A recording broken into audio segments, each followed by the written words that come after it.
ഇന്നത്തെ നല്ലൊരു അടിപൊളി എപ്പിസോഡാണ്. ഇന്നത്തെ എപ്പിസോഡിൽ ആദ്യം കാണിക്കുന്നത് കൺമണി ആ സമരക്കാരുമായിട്ട് സംസാരിക്കുകയാണ്. ക്രിഡ് സാർ നിങ്ങളുടെ കമ്പനിയിലെ സൂപ്പർവൈസർ ഒന്നുമല്ല, വലിയൊരു ഡിസൈനിങ് കമ്പനിയുടെ MD ആണ് ക്രിഡ് സാർ. അതുകൊണ്ട് നിങ്ങൾ ഈ സമരം ചെയ്ത് കമ്പനി പൂട്ടിച്ചാലും ഇല്ലെങ്കിലും അത് ഞങ്ങളെ ബാധിക്കുന്ന വിഷയമല്ല, നിങ്ങളൊന്ന് ശരിക്കും ആലോചിക്കാൻ പറയുകയാണ് കൺമണി. എന്നാൽ അത് കേട്ട് സമരക്കാരൊന്ന് തണുക്കുകയാണ്. തുടർന്ന് സമരക്കാർ പിന്നെ കൃഷ്ണനോട് നിങ്ങൾ പറഞ്ഞ ഈ ഡിമാൻഡ് ഞങ്ങളെ എല്ലാവരും കൂടിയിരുന്ന് ആലോചിച്ചൊരു തീരുമാനം നിങ്ങളെ അറിയിക്കാം. ഈ സമരവുമായിട്ട് മുന്നോട്ട് പോകാനാണ് ആ ചർച്ചയിൽ തീരുമാനമെങ്കിൽ ഞങ്ങൾ സമരവുമായിട്ട് മുന്നോട്ട് പോകുക തന്നെ ചെയ്യുമെന്ന് പറയുകയാണ്. എന്നാൽ അത് കേട്ട് കൃഷ് ഞാൻ എന്തായാലും ഇനി നിങ്ങളെ നിർബന്ധിക്കുന്നില്ല, നിങ്ങൾ ഉചിതമായ തീരുമാനം എടുത്തോളാൻ പറഞ്ഞുകൊണ്ട് കൃഷി കൺമണിയും കൂട്ടിക്കൊണ്ട് അവിടുന്ന് പോവുകയാണ്. എന്നാൽ ഈ സമയത്ത് അയ്യപ്പൻ പിന്നെ വാസുകിയോട് ദേഷ്യപ്പെടുകയാണ്. വാസുകി നീ എന്താണ് അവരെ വെറുതെ വിട്ടത്, നീ അവര് പറഞ്ഞൊക്കെ വിശ്വസിച്ചോ എന്ന് ചോദിക്കുകയാണ്. എന്നാൽ അത് കേട്ട് വാസുകി പിന്നെ സമരക്കാരോട് അവര് പറഞ്ഞതിന് ന്യായമുണ്ടെന്ന് പറയുകയാണ്. നമുക്ക് ഇതിനും നല്ലൊരു ഓഫർ എന്തായാലും കിട്ടാൻ പോകുന്നില്ല, അവര് പറഞ്ഞൊരു കാര്യം സത്യം തന്നെയാണ്, കേണൽ ഈ കമ്പനി വാങ്ങിയത് നമുക്ക് ശമ്പള കുടിശ്ശിക തരാനുണ്ട് എന്നുള്ള കാര്യം അറിയാതെ തന്നെയാണ് കേണലും ആ കാര്യത്തിൽ വഞ്ചിക്കപ്പെട്ടിരിക്കുകയാണ്. എന്നിട്ടും കേണൽ ആ ശമ്പള കുടിശ്ശിക തരാൻ തയ്യാറായിരിക്കുകയാണ്. 3 മാസം നമ്മൾ വർക്ക് ചെയ്താൽ, ഓവർ ടൈം വർക്ക് ചെയ്താൽ നമുക്ക് ആ ശമ്പള കുടിശ്ശിക മുഴുവനായിട്ട് തന്നു തീർക്കാമെന്ന് കേണൽ സമ്മതിച്ചിരിക്കുകയാണ്. എന്നാൽ അത് കേട്ട് അയ്യപ്പന് വീണ്ടും ദേഷ്യം വരികയാണ്. നീ അവരെ കണ്ണടച്ച് വിശ്വസിക്കരുത്, അവര് കള്ളന്മാരാണ്, അവർ വിശ്വസിക്കാൻ കൊള്ളില്ല എന്ന് പറയുകയാണ്. എന്നാൽ അത് കേട്ട് വാസുകി എനിക്കെന്തായാലും കൺമണിയെ വിശ്വാസമാണെന്ന് പറയുകയാണ്. എന്നാൽ അത് കേട്ട് അയ്യപ്പൻ വാസുകിയോട് നിനക്ക് എന്തുകൊണ്ടാണ് കൺമണി വിശ്വാസമായതെന്ന് ചോദിക്കുമ്പോൾ വാസുകി കൺമണി പറയുന്ന ഓരോ കാര്യത്തിനും കൃത്യതയുണ്ട്, പിന്നെ കൺമണിയും നമ്മളെ പോലെ ഒരു തൊഴിലാളി തന്നെയല്ലേ, അതുകൊണ്ട് എനിക്ക് കൺമണിയെ നല്ല വിശ്വാസമാണെന്ന് പറയുകയാണ്. അങ്ങനെ സമരക്കാര് കൺമണിയെ വിശ്വസിച്ച് സമരത്തിൽ നിന്ന് പിൻവാങ്ങാൻ തയ്യാറായിരിക്കുകയാണ്. തുറന്ന് കാണിക്കുന്ന സാഗറാണ്. സാഗർ ഇങ്ങനെ ഓഫീസ് വർക്കായിട്ട് ഇങ്ങനെ ഇരിക്കുകയാണ്. എന്നാൽ ഈ സമയത്ത് സുജാത സാഗറിന്റെ അടുത്തേക്ക് ചെല്ലുകയാണ്. സുജാത ഫോണുമായിട്ടാണ് സാഗറിന്റെ അടുത്തേക്ക് ചെല്ലുന്നത്. ആ ഫോൺ സാഗറിനെ നീട്ടിക്കൊണ്ട് സാഗർ വേഗം തന്നെ കൃഷ്ണനെ വിളിക്കാൻ പറയുകയാണ്. എന്നാൽ അത് കേട്ട് സാഗർ ഞാൻ എന്തിനാണ് കൃഷ്ണനെ വിളിക്കുന്നതെന്ന് ചോദിക്കുകയാണ്. എന്നാൽ അത് കേട്ട് സുജാത സാഗർ കൃഷ്ണന്റെ അച്ഛനായതുകൊണ്ട് വേഗം കൃഷ്ണനെ വിളിക്കാൻ പറയുകയാണ്. അച്ഛനും മകനും ഇങ്ങനെ പിണങ്ങിയിരിക്കുന്നത് ശരിയല്ല എന്ന് പറയുകയാണ്. എന്നാൽ അത് കേട്ട് സാഗർ കൃഷി ഇവിടുന്ന് ഇറങ്ങിപ്പോയത് സാഗർ എന്ന ടാഗിനെയും എടുത്തു കളഞ്ഞുകൊണ്ടാണ്. അങ്ങനെയുള്ളപ്പോൾ ഞാൻ കൃഷ്ണനെ വിളിച്ചാൽ കൃഷ ഫോൺ എടുക്കില്ല, കൃഷ് ഫോൺ എടുത്തില്ലെങ്കിൽ എനിക്ക് ദേഷ്യം വരും, അതുകൊണ്ട് ഞാൻ കൃഷ്ണനെ വിളിക്കുന്നത് ശരിയാണോ എന്ന് ചോദിക്കുകയാണ്. ഒരു കാര്യം ചെയ്യേ, നീ തന്നെ കൃഷ്ണനെ വിളിച്ചോളാൻ പറയുകയാണ്. നീ കൃഷ്ണന്റെ അമ്മയല്ലേ, എന്നെക്കാട്ടും ഇഷ്ടം കൃഷ്ണ എന്തായാലും നിന്നോടുണ്ടാകും, അതുകൊണ്ട് നീ തന്നെ ധൈര്യമായിട്ട് കൃഷ്ണനെ വിളിച്ചോളാൻ പറയുകയാണ്. എന്നാൽ അത് കേട്ട് സുജാത ഞാൻ കൃഷ്ണനെ 2-3 തവണ വിളിച്ചു, പക്ഷെ കൃഷ് ഫോൺ എടുത്തില്ല എന്ന് പറയുകയാണ്. എന്നാൽ അത് കേട്ട് സാഗർ അത് ശരി, എന്നിട്ടാണോ നീ എന്നോട് കൃഷ്ണനെ വിളിക്കാൻ പറയുന്നത്? തുടർന്ന് സുജാത പിന്നെ സാഗറിനോട് കൺമണിയുടെ കാര്യം പറയുകയാണ്. കൃഷ്ണൻ കൺമണിയും ഒറ്റയ്ക്കാണ് ആ പൊന്നും മേട്ടിലേക്ക് പോയിരിക്കുകയാണ്, അതെന്തായാലും ശരിയല്ല എന്ന് പറയുകയാണ്. എന്നാൽ അത് കേട്ട് സാഗർ വീണ്ടും സുജാതയോട് ഞാൻ നിന്നോട് എത്ര തവണ പറഞ്ഞു സുജാതെ, അവർ പോയിരിക്കുന്നത് നമ്മുടെ കമ്പനിക്ക് വേണ്ടിയാണ്, ഒരു പ്രോജക്റ്റിന്റെ ഭാഗമായിട്ടാണ് രണ്ടുപേരും പോയിരിക്കുന്നത്. എന്നാൽ അത് കേട്ട് സുജാത അതൊന്നും പറഞ്ഞിട്ട് കാര്യമില്ല, മാനസിക്ക് വാക്ക് കൊടുത്തിരിക്കുന്നത് കൃഷ് അല്ല, നമ്മൾ രണ്ടുപേരാണ് മാനസിക്ക് വാക്ക് കൊടുത്തിരിക്കുന്നത്, അതുകൊണ്ട് മാനസിയുടെ ഓരോ ചോദ്യത്തിൽ നിന്ന് ഒഴിഞ്ഞു മാറാൻ ഞാൻ മാനസിയെ കാണുമ്പോൾ തിരിഞ്ഞു നടക്കുകയാണ്, എനിക്ക് വയ്യ മാനസിയുടെ മുമ്പിൽ നാണം കെട്ടി ഇങ്ങനെ പോയി നിൽക്കാൻ. കൃഷും കൺമണിയും പ്രോജക്റ്റിന്റെ ഭാഗമായിട്ടാണ് അങ്ങോട്ട് പോയിരിക്കുന്നത്. ദേവിജി എന്നോട് വിശദമായി എല്ലാം പറഞ്ഞു, ഞാനിത് എത്ര തവണ നിന്നോട് പറയണം, എന്നാൽ ഇത് കേട്ടുകൊണ്ട് അങ്ങോട്ടേക്ക് ആന്റിയമ്മ വരികയാണ്. ആന്റിയമ്മ പിന്നെ സാഗറിനോട് നല്ല ദേഷ്യത്തിൽ ആ ദേവിജിയെ വേണം ആദ്യം പിടിച്ച് പുറത്താക്കാൻ, ദേവിജിയെ പുറത്താക്കിയാൽ നമുക്ക് ഇതിനെല്ലാം സമാധാനം കിട്ടും. എന്നാൽ അത് കേട്ട് സാഗറിന് ദേഷ്യം വരികയാണ്. വെറുതെ ആന്റിയമ്മ വെറുതെ ദേവിജിയെ കുറ്റപ്പെടുത്തണ്ട, കൃഷിന്റെ എടുത്തുചാട്ടം പിടിച്ചു നിർത്താനാണ് ദേവിജി ശ്രമിക്കുന്നത്. എന്നാൽ അത് കേട്ട് ആന്റിയമ്മ പിന്നെ സാഗറിനെ പുച്ഛിച്ചുകൊണ്ട് അത് നീ പറഞ്ഞാൽ മതി അനിയൻകുട്ട. എന്നാൽ അത് കേട്ട് സാഗറിന് വീണ്ടും ദേഷ്യം വരികയാണ്. ഞാനാണ് കൃഷിന്റെ അച്ഛൻ, ഞാനല്ലാതെ പിന്നെ മറ്റാരാണത് പറയേണ്ടതെന്ന് സാഗർ ആന്റിയമ്മയോട് തിരിച്ചു ചോദിക്കുകയാണ്. തുടർന്ന് ആന്റിയമ്മ ഒരു മണ്ടത്തരം പറയുകയാണ്. ദേവിജിക്ക് നമ്മുടെ കമ്പനിയിൽ ഉറച്ചു നിൽക്കുന്നതിന് വേണ്ടി കൃഷിന്റെ കൺമണിയുടെയും സഹായം വേണം, അതിനുവേണ്ടിയാണ് കൃഷ്ണയും കൺമണിയെ അടർത്തിയെടുത്ത് ദേവിജി ഒളിവിൽ താമസിപ്പിച്ചിരിക്കുന്നത്. അതാകുമ്പോൾ കൃഷും കൺമണിയും ദേവിജിയെ നമ്മുടെ കമ്പനിയിൽ നിന്ന് പുറത്താക്കില്ലല്ലോ, കൃഷാണല്ലോ നമ്മുടെ കമ്പനിയുടെ MDക്ക് വേണ്ടി നിന്നാൽ പിന്നെ കമ്പനിയിൽ നിന്ന് പുറത്തു പോകേണ്ടി വരില്ലല്ലോ. എന്നാൽ അത് കേട്ട് സാഗറിന്റെ ദേഷ്യം വരികയാണ്. ഒന്നും മിണ്ടാതിരിക്കുക ആന്റിയമ്മേ. തുടർന്ന് ആന്റിയമ്മ നല്ല ദേഷ്യത്തിൽ എന്നോടല്ല മിണ്ടാതിരിക്കാൻ പറയേണ്ടത്, ആ ദേവിജിയോടാണ്, പറഞ്ഞു തിരുത്തുന്നതിന് പകരം ഇളക്കി വിട്ടിരിക്കുകയാണ് ദേവിജി, അല്ലെങ്കിൽ ഇങ്ങനെയുള്ള സ്ഥലത്തേക്ക് നമ്മുടെ അനുവാദം കൂടാതെ ദേവിജി ഇവരെ ഒറ്റയ്ക്ക് പറഞ്ഞയക്കുമോ? തുറന്ന് സുജാത ഞാൻ മാനസിയുടെ കാര്യമാണ് പറയുന്നത്, അവൾക്ക് നീതി വാങ്ങി കൊടുക്കണം. എന്നാൽ അത് കേട്ട് ആന്റിയമ്മ പിന്നെ സാഗറിനോട് നിങ്ങളൊന്ന് സമ്മതിച്ചാൽ മാത്രം മതി, ഞാൻ ആ കൺമണിയുള്ള സ്ഥലത്തേക്ക് പോയിട്ട് കൺമണിക്ക് നല്ലൊരു മറുപടി കൊടുക്കാം. എന്നാൽ അത് കേട്ട് സാഗർ പിന്നെ ആന്റിയമ്മയെ കളിയാക്കിക്കൊണ്ട് കൺമണിയെ തല്ലാനാണോ എന്ന് ചോദിക്കുകയാണ് സാഗർ. എന്നാൽ അത് കേട്ട് ദേഷ്യം വന്ന ആന്റിയമ്മ വീണ്ടും സാഗറിനോട് തല്ലണോ കൊല്ലണോ എന്നൊക്കെ ഞാൻ തന്നെ തീരുമാനിച്ചോളാം, കൃഷി കൺമണിയുടെ വീടിന്റെ കടം തീർത്ത് കൺമണിക്ക് വീട് തിരിച്ചെടുത്ത് കൊടുത്തിരിക്കുന്നു. ഇപ്പോൾ കൺമണി കൂട്ടിക്കൊണ്ട് കൃഷ് കറങ്ങാൻ പോയിരിക്കുന്നത്. മാനസിക ഹേമി ഇതെല്ലാം പറഞ്ഞ് നല്ല ദേഷ്യത്തിലാണ്. അവരിത് ജയമോഹനോട് പറയാത്തത് മാനസിക കൃഷ്ണനെ തന്നെ കല്യാണം കഴിക്കണമെന്ന് നിർബന്ധമുള്ളത് കൊണ്ട് മാത്രമാണ്. പക്ഷെ ഇതിങ്ങനെ അധികം നാൾ മുന്നോട്ട് പോയാൽ ശരിയാകില്ല സാഗർ. ഇതിന് എത്രയും പെട്ടെന്ന് ഒരു തീരുമാനം കണ്ടെത്തണം. തുറന്ന ആന്റിയമ്മ, കൃഷിന്റെ പെണ്ണ് മാനസിയാണ്. ഇവൾ ആരാണ് ഈ കൺമണി? ഒരു പുച്ഛഭാവത്തിലാണ് ആന്റിയമ്മ അത് പറയുന്നത്. നമ്മുടെ വെറും ഒരു സ്റ്റാഫാണ് കൺമണി. ചീള് കേസ്. കുടുംബത്തിനൊത്ത പെണ്ണ് മാനസിയാണ്. പിന്നെ കൺമണിയുടെ കല, കാശുണ്ടെങ്കിൽ അതൊക്കെ ഒരു വിഷയമാണോ? കൺമണിക്ക് പകരം ഒരു 50 കലാകാരികളെ നമുക്ക് കിട്ടില്ലേ സാഗർ? എന്നാൽ അത് കേട്ട് സാഗർ ഒന്ന് കളിയാക്കി ചിരിക്കുകയാണ്. നിങ്ങൾ പറയുന്ന കേട്ടാൽ തോന്നും ഞാൻ കൃഷിന്റെ കൺമണിയുടെ കല്യാണത്തിന് സമ്മതിച്ചിരിക്കുകയാണെന്ന്. നിങ്ങൾ എന്തിനാണ് എന്നെ കുറ്റപ്പെടുത്തുന്നത്? ഞാൻ കൺമണിക്ക് നമ്മുടെ ഡിസൈനർ എന്നൊരു പരിഗണന മാത്രമേ കൊടുക്കുന്നുള്ളൂ. അല്ലാതെ കൺമണിയെ ഞാൻ എന്റെ കുടുംബവുമായിട്ടൊന്നും ബന്ധിപ്പിക്കാൻ ഉദ്ദേശിക്കുന്നില്ല. അത് ഞാൻ നിങ്ങൾക്ക് വാക്ക് തരാം. എന്നാൽ അത് കേട്ട ആന്റിയമ്മ കൺമണിയെ ഇവിടുന്ന് എത്രയും പെട്ടെന്ന് തന്നെ പുകച്ച് പുറത്ത് ചാടിക്കണമെന്ന് പറയുകയാണ്. എന്നാൽ അത് കേട്ട് സുജാത പിന്നെ ആന്റിയമ്മയോട് കൺമണിയെ ഓഫീസിൽ നിന്ന് പുറത്താക്കേണ്ട കാര്യമൊന്നുമില്ല. കൺമണി ഒരിക്കലും നമ്മുടെ കുടുംബത്തിന് ഒരു ബാധ്യതയാകാൻ പാടില്ല, ഒരു പ്രശ്നമാകാൻ പാടില്ല. അത്രയേ എനിക്ക് വേണ്ടൂ. അല്ലാതെ കൺമണിയെ പുറത്താക്കണം എന്നുള്ള ഒരു ആഗ്രഹമൊന്നും എനിക്കില്ല. എന്നാൽ ആ മറുപടി ആന്റിയമ്മയ്ക്ക് ഇഷ്ടപ്പെടുന്നില്ല. ആന്റിയമ്മ ഇങ്ങനെ ചമ്മി നിൽക്കുകയാണ്. തുറന്ന് ആന്റിയമ്മ പ്ലേറ്റ് മറിക്കുകയാണ്. ഒരു കാര്യം ചെയ്യ സാഗർ, നീ ജയമോഹനെ വിളിച്ച് കാര്യം പറ. മാനസിക്ക് വേറെ ചെക്കനെ നോക്കിക്കോളാൻ പറയുകയാണ്. എന്നാൽ അത് കേട്ട് സാഗർ, നിങ്ങൾ രണ്ടുപേരും എന്തിനാണ് എന്നെ ഇങ്ങനെ കുറ്റപ്പെടുത്തുന്നത്? ഞാനെന്തോ വലിയ തെറ്റ് ചെയ്ത പോലെയാണല്ലോ നിങ്ങൾ രണ്ടുപേരും സംസാരിക്കുന്നത്. എന്തായാലും കൃഷി ആദ്യം ഒന്ന് തിരിച്ചു വരട്ടെ. പിന്നെ മറ്റൊരു കാര്യം, മാനസിയെ കുറിച്ച് ഞാൻ ഒരു കാര്യം നിങ്ങളോട് പറയാം. ഇതും പറഞ്ഞുകൊണ്ട് സാഗർ അകത്തേക്ക് നോക്കുകയാണ്. മാനസിയോ ഹേമയോ എങ്ങാനും കേൾക്കുന്നുണ്ടോ എന്ന് അകത്തേക്ക് നോക്കുകയാണ്.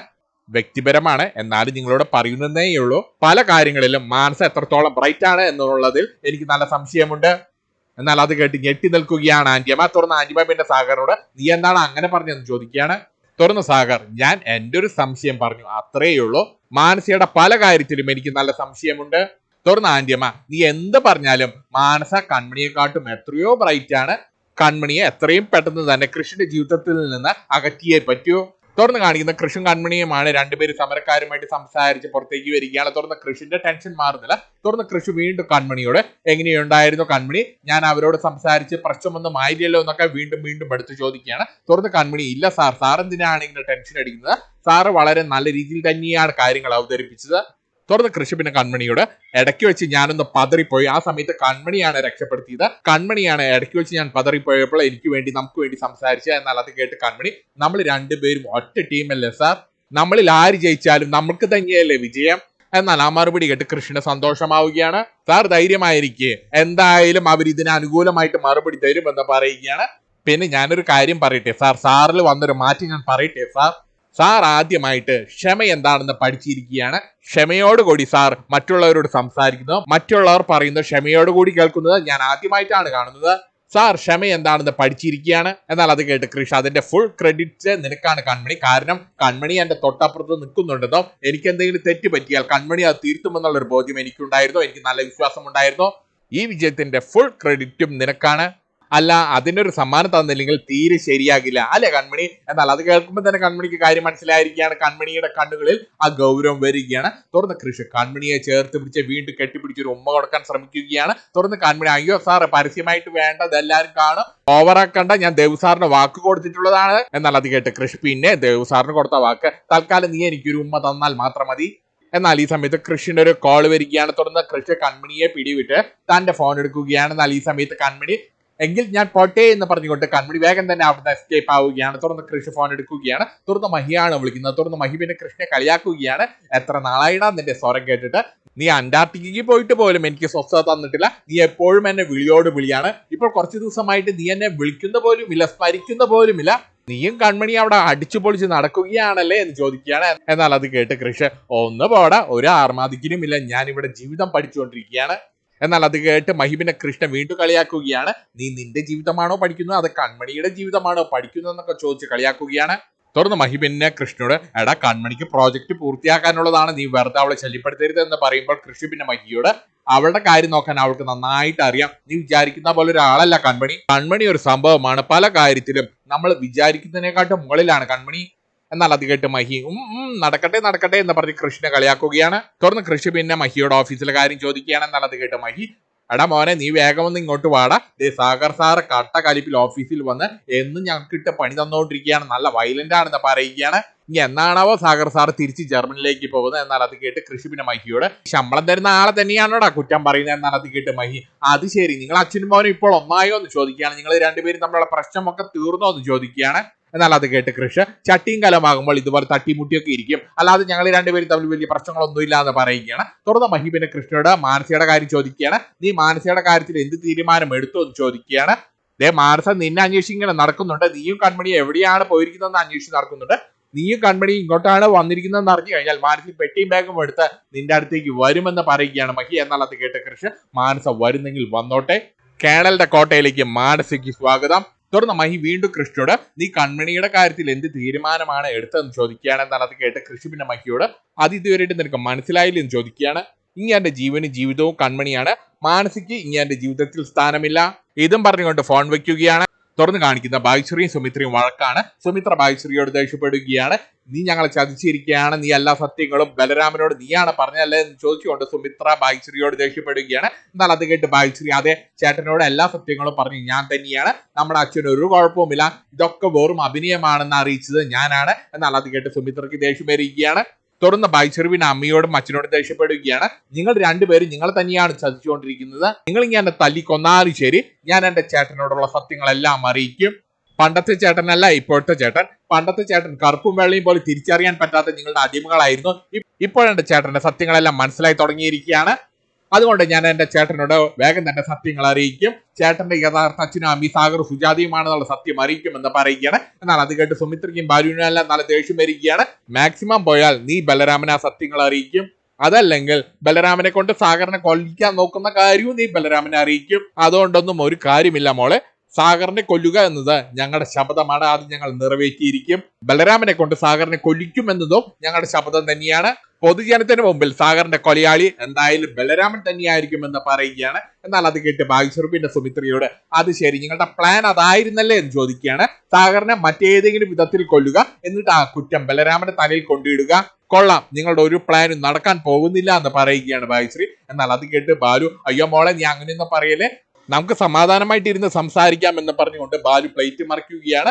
തുടർന്ന് ഭാഗ്യശ്രീ പിന്നെ അച്ഛനോടും അമ്മയോടും പിന്നെ പറയുന്നത് നിങ്ങൾ എന്നോട് ഒന്നും പറഞ്ഞിട്ട് കാര്യമില്ല, എങ്കിൽ നിങ്ങളെ രണ്ടുപേരെയും വിശ്വാസമില്ല എന്ന് പറയുകയാണ്. നിങ്ങൾ ആദ്യം പകയിൽ നിന്ന് പ്രതികാരത്തിൽ നിന്ന് പുറത്തു വാ, എന്നിട്ട് ഞാൻ നിങ്ങളെ വിശ്വസിക്കാമെന്ന് പറയുകയാണ്. എന്നാൽ അത് കേട്ട് സുമിത്ര പിന്നെ ഭാഗ്യശ്രീയോട് നീ എന്ത് വേണമെങ്കിലും ചെയ്തോ, ഞങ്ങൾ ഞങ്ങളുടെ ആഗ്രഹം നിറവേറ്റിയിരിക്കുമെന്ന് പറയുകയാണ് സുമിത്ര. എന്നാൽ അത് കേട്ട് ഭാഗ്യശ്രീ പിന്നെ അമ്മയെ വെല്ലുവിളിക്കുകയാണ്. സാഗറിനെ കൊല്ലാനാണ് നിങ്ങളുടെ ഉദ്ദേശമെങ്കിൽ നിങ്ങളുടെ ആ ഉദ്ദേശം പൊളിച്ചടക്കുകയാണ് എന്റെ ഉദ്ദേശം. ഞാൻ ജീവനോടെ ഇരിക്കുമ്പോൾ നിങ്ങളുടെ ആഗ്രഹം എന്തായാലും നടക്കാൻ പോകുന്നില്ല. ഞാൻ സാഗറിനെയും കുടുംബത്തെയും രക്ഷപ്പെടുത്തിയിരിക്കും, എന്റെ ചേട്ടനെയും ഞാൻ രക്ഷപ്പെടുത്തിയിരിക്കും. ഇതും പറഞ്ഞുകൊണ്ട് ഭാഗ്യശ്രീ അകത്തേക്ക് പോവുകയാണ്. എന്നാൽ ഭാഗ്യശ്രീ പറഞ്ഞ കാര്യങ്ങളെല്ലാം കേട്ട് സുമിത്രയ്ക്കും ബാലുവിനല്ല നല്ല ദേഷ്യം വന്ന് നിൽക്കുകയാണ്. ഭാഗ്യശ്രീ ജീവനോടെ ഇരിക്കുമ്പോൾ അവരുടെ ആഗ്രഹം നടക്കാൻ പോകുന്നില്ല എന്നുള്ള കാര്യം അവർക്ക് മനസ്സിലായിരിക്കുകയാണ്. തുറന്ന് കാണിക്കുന്ന ഗോകുലാണ്. ഗോകുലി ഇരുന്ന് പഠിച്ചുകൊണ്ടിരിക്കുകയാണ്. എന്നാൽ ഈ സമയത്ത് ഗോകുലിനെ ചൊറിയുന്നതിന് വേണ്ടി വരുൺ അങ്ങോട്ടേക്ക് വരികയാണ്. എടാ എന്ന് നീട്ടി വിളിച്ചുകൊണ്ടാണ് വരുൺ വരുന്നത്. എന്നാൽ അത് കേട്ട് ഗോകുൽ തിരിഞ്ഞു നോക്കുന്നില്ല. തുറന്ന് ഗോകുലിന്റെ അടുത്ത് വന്നിരിക്കുകയാണ് വരുൺ. തുറന്ന് വരുൺ നല്ല ദേഷ്യത്തിൽ പിന്നെ ഗോകുലിനോട് നീ എന്താടാ എന്റെ മുഖത്ത് നോക്കാത്തതെന്ന് ചോദിക്കുകയാണ്. തുറന്ന് ഗോകുൽ നല്ല ദേഷ്യത്തിൽ പിന്നെ വരുണോട് എനിക്കൊരു പേരുണ്ട്, ആ പേര് വിളിച്ചാൽ ഞാൻ നോക്കാമെന്ന് പറയുകയാണ്. എന്നാൽ അത് കേട്ട് വരുൺ അത് ശരി, അപ്പോൾ നിനക്ക് എടാ പോടാന്ന് വിളിക്കുന്നത് ഇഷ്ടമല്ലേ എന്ന് ചോദിക്കുകയാണ്. എന്നാൽ അത് കേട്ട് ഗോകുല് എനിക്കിഷ്ടമുള്ളവർ അങ്ങനെ വിളിക്കുന്നതിൽ എനിക്ക് കുഴപ്പമില്ല, അല്ലാത്തവർ എന്നെ അങ്ങനെ വിളിക്കുന്നതിൽ എനിക്ക് ഇഷ്ടമില്ല എന്ന് പറയുകയാണ്. എന്നാൽ അത് കേട്ട് വരുൺ അത് ശരി, അപ്പോൾ നിനക്ക് എന്നെ ഇഷ്ടമല്ല അല്ലേ എന്ന് ചോദിക്കുകയാണ്. എന്നാൽ അത് കേട്ട് ഗോകുല് അയ്യോ വരുൺ ചേട്ടാ എനിക്ക് വരുൺ ചേട്ടനെ വലിയ ഇഷ്ടമാണ്. എന്നാൽ അത് കേട്ട് വരുൺ എന്നിട്ട് എന്താടാ നിന്റെ ചേച്ചിക്ക് അപ്പയ്ക്ക് എന്തുകൊണ്ടാണ് എന്നെ ഇഷ്ടമല്ലാത്തതെന്ന് ചോദിക്കുകയാണ്. എന്നാൽ അത് കേട്ട് ഗോകുല് പിന്നെ വരുണിനോട് അപ്പയ്ക്ക് ആണുങ്ങളെയാണ് ഇഷ്ടം. എന്നാൽ അത് കേട്ട് വരുൺ ദേഷ്യം വരികയാണ്. അതെന്താടാ നീ അങ്ങനെ പറയുന്നത്, ഞാൻ എന്താടാ ആണല്ലേ എന്ന് ചോദിക്കുകയാണ്. തുറന്ന് ഗോകുൽ അല്ല വരുൺ ചേട്ടാ, ക്രിഡ് സാറ് വരുൺ ചേട്ടനെ ഇടിച്ച് പഞ്ചറാക്കിയതല്ലേ, എന്നിട്ട് വരുൺ ചേട്ടന് ക്രിഡ് സാറിന് എന്തെങ്കിലും ചെയ്യാൻ സാധിച്ചോ? ഇങ്ങനെ എപ്പോഴും തോൽക്കുന്നവരെ പെണ്ണുങ്ങൾക്ക് ഇഷ്ടമല്ല വരുൺ ചേട്ടാ. എന്നാൽ അത് കേട്ട് വരുണിന്റെ വായടയുകയാണ്. തുറന്ന് വരുൺ പിന്നെ ഗോകുലിനോട് ഒരു സഹായം ചെയ്യുമ്പോ എന്റെ പുറം ഒന്ന് മാന്തി തരുമോ എന്ന് ചോദിക്കുകയാണ്. എന്റെ പുറം കടിച്ചിട്ട് പാടില്ല, ഒന്ന് മാന്തി തരാൻ പറയുകയാണ്. എന്നാൽ അത് കേട്ട് ഗോകുല് വരുൺ ചേട്ടൻ ഒന്ന് പോയി എനിക്ക് പഠിക്കാനുള്ളതാണ്. തുറന്നു വരുൺ അവിടെ നിന്ന് എഴുന്നേൽക്കുകയാണ്. അതിനുശേഷം ആ ചുമരുമ്മൽ ചാരി നിന്ന് ചുമരും ഇട്ട് പുറം ഉരയ്ക്കുകയാണ്. എന്നാൽ ഈ സമയത്ത് അങ്ങോട്ടേക്ക് കൺമണിയുടെ 3 അമ്മായിമാര് വരികയാണ്. അമ്മായിമാര് വരുമ്പോൾ വരുൺ ഇങ്ങനെ പുറം ചൊറിയുന്നതാണ് അമ്മായിമാര് കാണുന്നത്. എന്നാൽ അത് കണ്ട് അമ്മായിമാരും ചിരിക്കുകയാണ്. തുടർന്ന് വരുണോട് പിന്നെ അമ്മായിമാര് നിനക്ക് എന്ത് പറ്റിയടാ, ഈ എന്ത് ഗോഷ്ടിയാണ് അവിടെ കാണിക്കുന്നതെന്ന് ചോദിക്കുമ്പോൾ വരുൺ അമ്മായിമാരെ ഒരു സഹായം, എന്റെ പുറം ഒന്ന് ചൊറിഞ്ഞുതാ എന്ന് പറയുകയാണ്. എന്നാൽ അത് കേട്ട് ശാന്തമ്മയ്ക്ക് ദേഷ്യം വരികയാണ്. മിണ്ടാതിരിയടാ എന്ന് പറയുകയാണ് നല്ല ദേഷ്യത്തിൽ. എന്നാൽ അത് കേട്ട് സുലോചന മോന്റെ പുറം ചൊറിയുന്നുണ്ടോ, അമ്മായി മാന്തി തരാം എന്ന് പറഞ്ഞുകൊണ്ട് സുലോചന വരുണിന്റെ പുറം ചൊറിഞ്ഞു തുടങ്ങുകയാണ്. എന്നാൽ അത് കണ്ട് വരുൺ ഇങ്ങനെ ആസ്വദിച്ച് ഇങ്ങനെ നിൽക്കുകയാണ്. തുടർന്ന് സുലോചന ഇവിടെയാണോ എന്ന് ചോദിച്ച് വരുണിന്റെ കഴുത്തിന് കയറി പിടിക്കുകയാണ്. അങ്ങനെ കിട്ടിയ ഗ്യാപ്പിൽ സുലോചന വരുണിന്റെ കൈക്കും കഴുത്തിനുമെല്ലാം കുത്തിപ്പിടിച്ച് വരുണ് വേദന എടുപ്പിക്കുകയാണ്. എന്നാൽ ഈ സമയത്ത് വരുൺ വേദന കൊണ്ട് അലമുറയിട്ട് കരഞ്ഞ് വേഗം തന്നെ അവിടുന്ന് ഓടി രക്ഷപ്പെടുകയാണ്. തുടർന്ന് ഗോകുൽ പിന്നെ അമ്മായിമാരോട് വരുണിന്റെ ഈ നിൽപ്പ് ശരിയല്ല എന്ന് പറയുകയാണ്. എന്നാൽ അത് കേട്ട അമ്മായിമാര് നമുക്കൊരു കാര്യം ചെയ്താലോ, നമുക്ക് കൺമണിയെ വിളിച്ചറിയിച്ചാലോ എന്ന് ചോദിക്കുമ്പോൾ ഞാൻ ഈ കാര്യം അച്ചാച്ചനോട് പറഞ്ഞപ്പോൾ അച്ചാച്ചനാണ് തടഞ്ഞത്, എത്രയും പെട്ടെന്ന് തന്നെ നമുക്ക് ഇവനെ ഇവിടുന്ന് കെട്ടിക്കണം. എന്നാൽ അത് കേട്ട് ഗോകുല് ഇനിയും ഒരു അവസരം വരട്ടെ, ഇനിയും എന്തെങ്കിലും മണ്ടത്തരം വരും ചെയ്യട്ടെ, നമുക്ക് അപ്പോൾ തീരുമാനിക്കാം. തുടർന്ന് കാണിക്കുന്ന സാഗർ സുജാതയും ഇരുന്ന് സംസാരിക്കുന്നതാണ്. സാഗർ ഇരുന്ന് പണിയെടുത്തുകൊണ്ടിരിക്കുകയാണ്. എന്നാൽ ഈ സമയത്ത് സുജാത വന്നിട്ട് സാഗറിനോട് നമുക്ക് കൃഷ്ണ ഒന്ന് കാണാൻ പോകാം എന്ന് പറയുകയാണ് സുജാത. എന്നാൽ അത് കേട്ട് സാഗർ അതിന്റെ ഒന്നും ആവശ്യമില്ല, ആ പ്രോജക്റ്റ് കംപ്ലീറ്റ് ചെയ്ത് കൃഷ്ണൻ കൺമണി നല്ല മിടുക്കനായിട്ട് തിരിച്ചു വരും എന്ന് പറയുകയാണ് സാഗർ. തുടർന്ന് സുജാത ശരി, കൃഷി സാവധാനം വന്നാൽ മതി, ആ പ്രോജക്റ്റ് എല്ലാം കംപ്ലീറ്റ് ചെയ്ത് സാവധാനം വന്നാൽ മതി, നമുക്കൊരു കാര്യം ചെയ്യാം, നമുക്ക് കൺമണിയെ ഇങ്ങോട്ട് വിളിച്ചു വരുത്താമല്ലോ, കൃഷി ഒറ്റയ്ക്ക് ആ പ്രോജക്റ്റ് തീർത്തോട്ടെ എന്ന് പറയുകയാണ്. ഇതും കാണിച്ചുകൊണ്ടാണ് ഇന്നത്തെ എപ്പിസോഡ് തീരുന്നത്.